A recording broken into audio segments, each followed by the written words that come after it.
siya, kung ano-ano pinagdaanan, dumating yung Acts chapter 20, verse 20. Ano ng Espiritu, babalik ka na ng Jerusalem. Isusok pa na mangyayari sa kanya. Ang alam niya lang, kulungan at paghihirap. Pagdating ng verse 20, ay nasa picture. Ayaw mag-let go na nasa picture.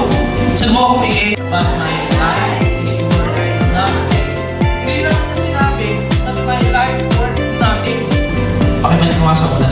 Sabi na, but my life is worth nothing to me. Next, sabi dyan, unless I use it for finishing the work assigned me by Lord Jesus. You cannot let God think is you let go.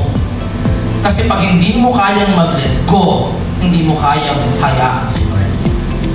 Amen.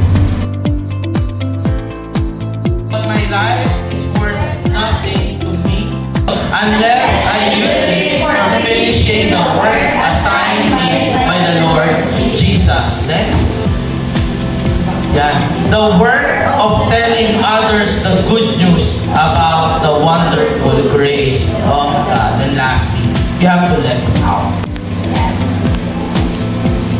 Hindi kasi pwede na nag-let go ka, nag-let God ka, pero hindi mo inilabas yung mga bagay na sinasabi ng Diyos sa iyo.